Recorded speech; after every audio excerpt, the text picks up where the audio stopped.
आज जो योजना का मैं ऐलान करने जा रहा हूं, इस योजना का नाम है पुजारी ग्रंथी सम्मान योजना। इस योजना के तहत मंदिरों में भगवान की पूजा करने वाले लोगों को पूजा करवाने वाले पुजारियों को और गुरुद्वारे में ग्रंथियों को हर महीने सम्मान राशि देने का प्रावधान है। हम जानते हैं कि किस तरह से एक पुजारी हमारे सुख दुख सब में काम आता है। हमारे घर में शादी हो, बच्चे का बर्थडे हो, कोई भी खुशी का मौका हो या कोई मौत हो जाए या कोई गम का मौका हो, हर वक्त पुजारी हमारे साथ होता है, हमारे को उसमें अपना कंट्रीब्यूशन करता है, भगवान की पूजा कराता है हमें।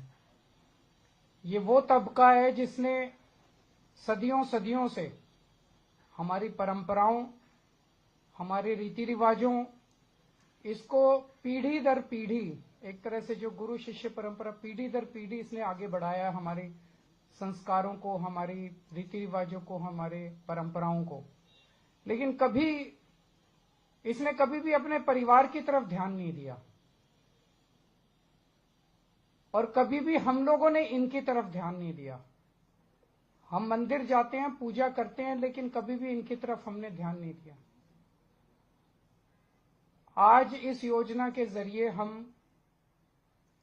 इसे मैं वेतन या तनख्वाह नहीं कहूंगा, एक तरह से इनका सम्मान करने के लिए इसकी घोषणा कर रहे हैं कि लगभग 18,000 रुपये महीना इनको सम्मान राशि दी जाएगी हमारी सरकार बनने पर। यह देश में पहली बार हो रहा है। आज तक कभी किसी पार्टी, किसी सरकार ने ऐसा नहीं किया। ये पहली बार हो रहा है।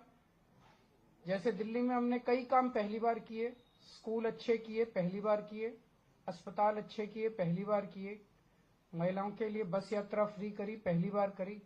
ऐसे ये पहली बार हो रहा है और मैं उम्मीद करता हूं कि भारतीय जनता पार्टी और कांग्रेस की सरकारें भी इससे सीख के अपने अपने राज्यों के अंदर पुजारियों और ग्रंथियों के सम्मान के लिए ऐसी योजनाएं लागू करेंगी।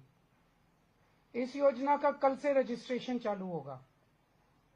कल इस योजना का रजिस्ट्रेशन एक तरह से शुभारंभ करने के लिए मैं कनॉट प्लेस के हनुमान मंदिर जाऊंगा और वहां के पुजारियों का रजिस्ट्रेशन करके आऊंगा और उसके बाद दिल्ली के सभी मंदिरों और गुरुद्वारों में हमारे एमएलएज, हमारे कैंडिडेट्स, हमारे कार्यकर्ता पुजारियों का और ग्रंथियों का रजिस्ट्रेशन कल से फिर मेरे आरंभ करने के बाद पूरे दिल्ली के अंदर इसका रजिस्ट्रेशन चालू होगा। मेरी भारतीय जनता पार्टी से हाथ जोड़ के विनती है, जैसे उन्होंने पुलिस भेज के फर्जी केस करके महिला सम्मान को रोकने की कोशिश की लेकिन रोक नहीं पाए, हुआ रजिस्ट्रेशन।